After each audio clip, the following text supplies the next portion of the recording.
réponse demain à partir de 11h30 sur France 3 Provence-Alpes et sur notre site internet. À demain.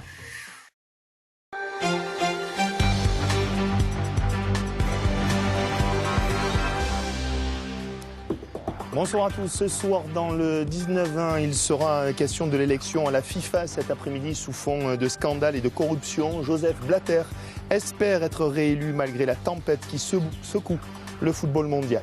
En Haute-Savoie, un homme de 50 ans, un entraîneur d'une équipe de football, est soupçonné d'avoir filmé de jeunes joueurs sous la douche.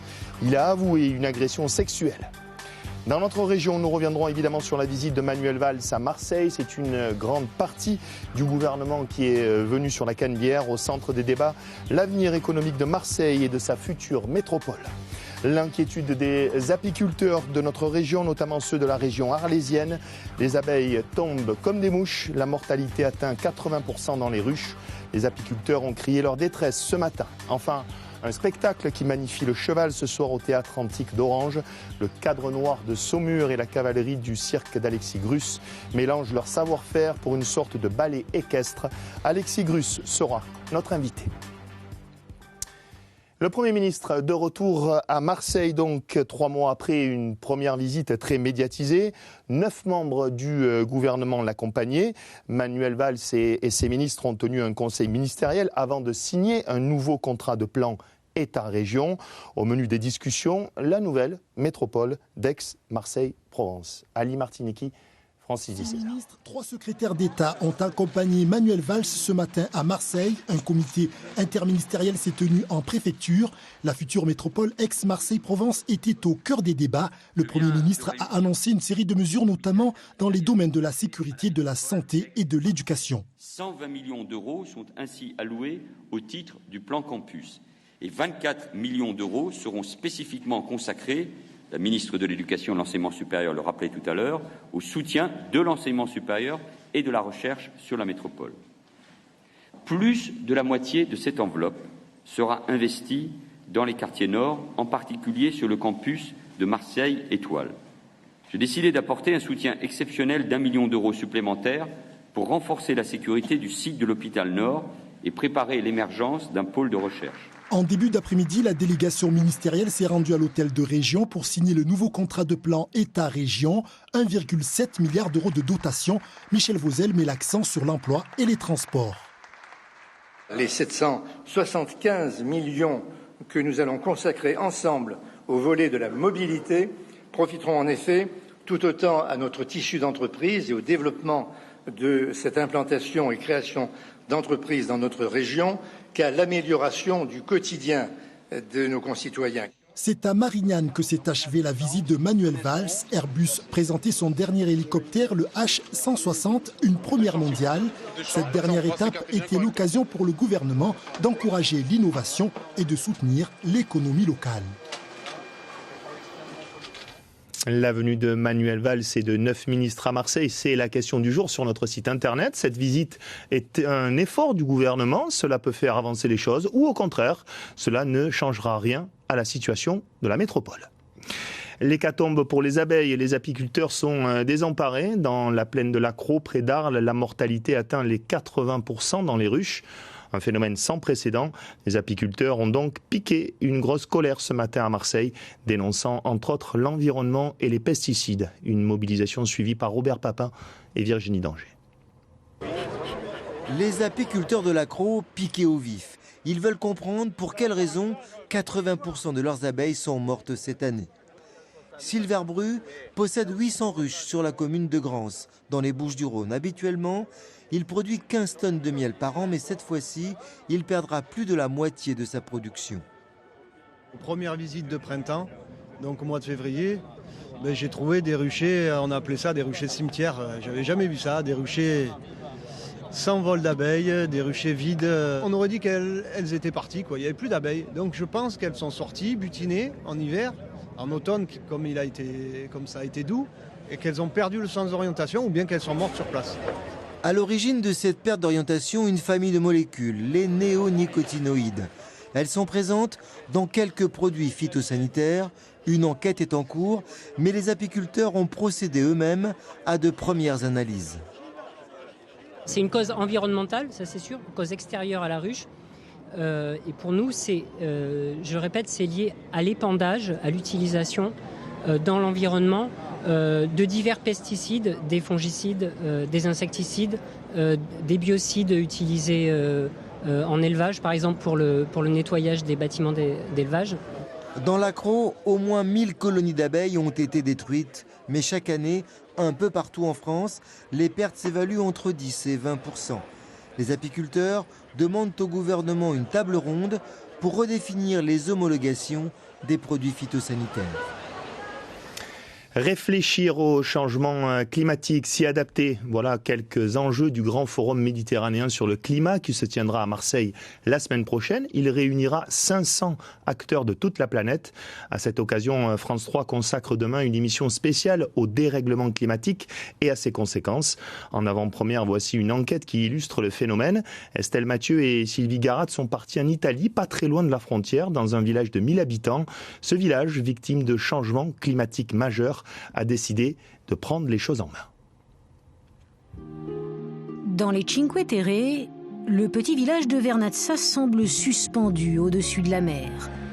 Grâce à la beauté exceptionnelle de son site, Vernazza est classé au patrimoine mondial de l'UNESCO.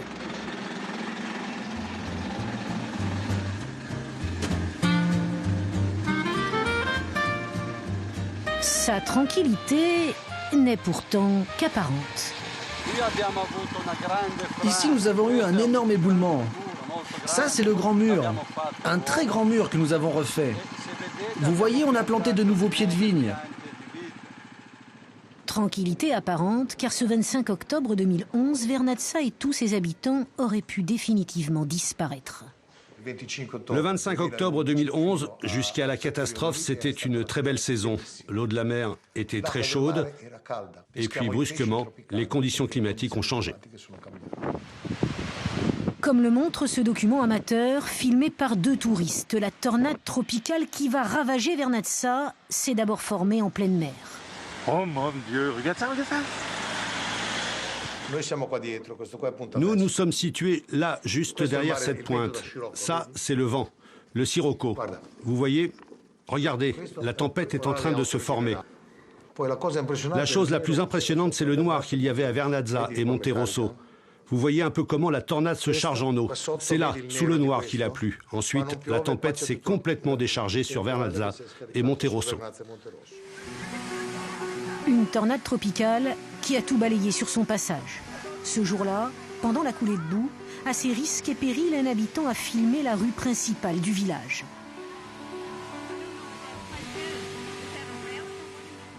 Cette pluie très très forte a provoqué 150 coulées de boue à l'arrière des habitations. Tout s'est écroulé, tous les terrains, tous les arbres, toutes les terres cultivées. La route s'est effondrée sur le village. Tout a été charrié vers le village. Les détritus sont arrivés jusqu'en bas. Nous pensions que le danger viendrait de la mer avec les tempêtes et au contraire, le danger est venu du fleuve. Depuis 2011, le village a tout reconstruit. La répétition des tempêtes a entraîné l'installation de nouveaux systèmes. Sur la rivière, ce filet d'alerte avec ses capteurs doit prévenir habitants et touristes d'un risque imminent de montée des eaux. Mais ce qui a changé, ce sont surtout les habitants.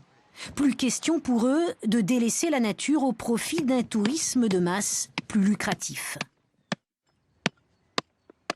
Dans une situation de changement climatique comme celle que nous avons, si on ne continue pas à contrôler le territoire, à préserver ce qui a été fait jusqu'à maintenant, ça deviendra difficile. 1,7 hectare de vignes ont donc été replantés. À 65 ans, Bartolomeo, le viticulteur, nous donne les raisons de son engagement. Vernazza, ce n'est pas seulement un trésor dans lequel on peut puiser à l'infini.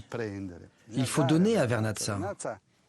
Vernazza est très belle, c'est une merveille. Et donc nous devons donner quelque chose à ce village pour maintenir en vie ce territoire avec ses caractéristiques qui existent depuis des siècles et que le monde entier connaît. Les climatologues prévoient d'autres tempêtes et tornades tropicales à Vernazza. L'avenir de la planète s'assombrit, mais les mentalités changent. Et pour faire face aux grands défis climatiques, les habitants prennent des initiatives. Une note d'espoir, si l'on veut préserver la beauté si fragile de l'Italie. Émission spéciale donc demain sur notre antenne à partir de 15h20. Couleurs paysannes, c'est le nom d'une coopérative des Alpes de Haute-Provence. Les producteurs de cette coopérative ont décidé depuis 3 ans de se réunir et de fonder un supermarché de produits locaux. Il existe 2 magasins de ce type en France. Le succès est au rendez-vous, authenticité oblige. Demain, les producteurs organiseront à Manosque un mini salon de l'agriculture. Veaux, vaches, cochons, les explications de Jacques Bertolotti et de Léo Santofanti. Des salades cueillies le matin même et déjà sur les étals. C'est le secret du succès du supermarché coopératif Couleurs Paysannes. Un concept novateur, l'essentiel des produits viennent d'une zone de 40 km autour du magasin. Culture bio ou non, les responsables s'affichent, comme Damien Motte, producteur laitier à Villeneuve. Ses yaourts et fromages blancs connaissent un grand succès dans les rayons grâce à ses vaches soigneusement sélectionnées. C'est une race dont le berceau est l'île de Jersey, et qui est très développé dans le monde. Et sa particularité, c'est de faire un lait qui est riche en matières grasses et en protéines. Et la race s'appelle comment ? La Jersiaise.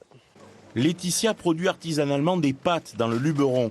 Elle représente ces nouveaux agriculteurs fiers de leur métier et totalement ouverts sur les consommateurs. De plus en plus, les consommateurs veulent savoir ce qu'ils ont dans leur assiette. Et donc là, on est vraiment là pour leur expliquer comment ça se passe. En plus, on organise comme demain des grandes journées, des journées portes ouvertes où on les accueille aussi dans nos fermes pour leur montrer vraiment comment on travaille. Et puis, on n'a pas peur d'aller au-devant d'eux et de leur montrer vraiment la réalité du travail. Les 5 producteurs à la base sont devenus 67 et proposent désormais 1600 articles différents. Et cela marche. Le chiffre d'affaires a progressé de 30%. Tout le monde est gagnant, aussi bien les producteurs, comme vous l'aviez dit, avec la suppression des intermédiaires qui souvent étaient néfastes pour la pérennisation des entreprises. Et voilà, le fait que les clients puissent voir les producteurs dans la coopérative, ça c'est un gage de qualité. Demain, l'esplanade autour du supermarché se transformera en mini-salon de l'agriculture afin de pérenniser le concept avec en vedette Idéfix, cette superbe vache. Va-t-il rester ? La plupart des supporters olympiens sont suspendus à la réponse de Marcelo Bielsa. Eh bien, l'entraîneur argentin devrait prolonger son bail sur la Canebière. Plusieurs indices concordants laissent à penser quel loco va rempiler, comme le fait qu'il ait rencontré les dirigeants du club hier soir et qu'il ait lui-même fixé la date de la reprise, le 22 juin. Mais attention, avec cet homme-là, tout peut changer très vite. Filons dans un cadre majestueux, le théâtre antique d'Orange. C'est là que ce soir et demain vont se contempler les Équestriades, un spectacle qui met en valeur, vous l'avez compris, le cheval. Un show unique puisque c'est la première fois que se rencontrent 2 institutions, le Cadre Noir de Saumur et la cavalerie du cirque d'Alexis Grus. En clair, c'est un mélange d'art du cirque et de grande tradition équestre française. Alexis Grus, bonsoir. Bonsoir. Vous êtes en duplex du théâtre antique d'Orange. Donnez-nous envie de découvrir cet équilibre entre écuyer traditionnel et artiste de la piste. Ben, vous venez de dire le titre du spectacle pratiquement, parce que c'est fondé sur l'équilibre. Et pour symboliser cet équilibre qui est essentiel dans l'équitation, il y a un funambule qui va traverser au-dessus des gradins pour arriver jusqu'à Auguste, qui est derrière moi à plus de 30 mètres du sol. Il y a des numéros, un travail formidable d'équitation fait par ces écuyers du Cadre Noir, mais c'est surtout la rencontre des racines dans un lieu où les plus grandes voix du monde se sont exprimées.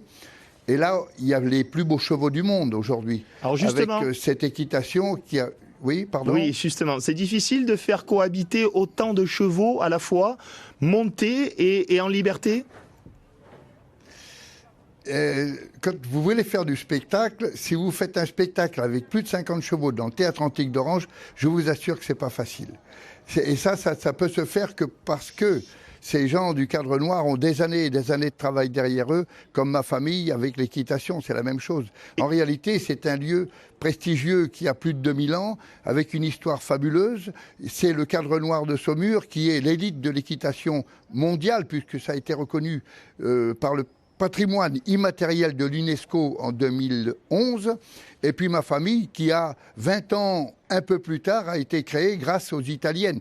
Pour finir, on est dans un monde, le théâtre antique a été fabriqué par les Romains, l'équitation française est venue d'Italie, et ma famille, Grus, a été dans le cirque grâce aux Italiennes, Maria Martinetti, mon arrière-grand-mère, qui a importé le cheval dans ma famille. Monsieur Grus, justement, vous parlez d'équilibre. Comment s'est passé ce mélange j'ai envie de dire, entre l'école du cadre noir, plutôt militaire, et l'école du cirque, plus libre, dirons-nous? C'est pas tout à fait ça, parce que la famille Grus, en réalité, c'est aussi les racines militaires. Du reste, le cirque, à l'origine, est militaire. Vous pouvez faire tous les cirques du monde, ils ont tous un point commun, c'est les brandebourgs. Les brandebourgs, ça vient de l'armée. Le cheval a été formé dans ce rond de 13 mètres de diamètre qui est derrière moi, et comme par hasard, regardez bien, c'est exactement la dimension de l'orchestra. C'est là, dans le théâtre antique, où on mettait les chœurs. Eh bien, 13 mètres de diamètre, c'est l'emplacement des chœurs. Merci beaucoup, Alexis Grus. On vous écouterait des heures, les équestriades d'Orange, ce soir et demain, au théâtre antique d'Orange, à partir de 21h30. Les commémorations du centenaire du génocide arménien se poursuivent. Ce soir, Pascal Chamassian met en scène un siècle après, au Silo, à Marseille, où comment les enfants de rescapés livrent leurs émotions. Emmanuel Zini et Francis de César étaient à l'avant-première hier soir.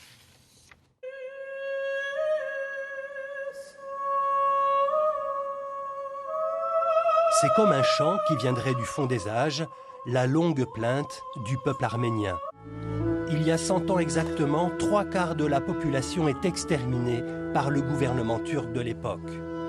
Ce spectacle est une réponse artistique, sans haine ni larmes, au premier génocide de l'histoire.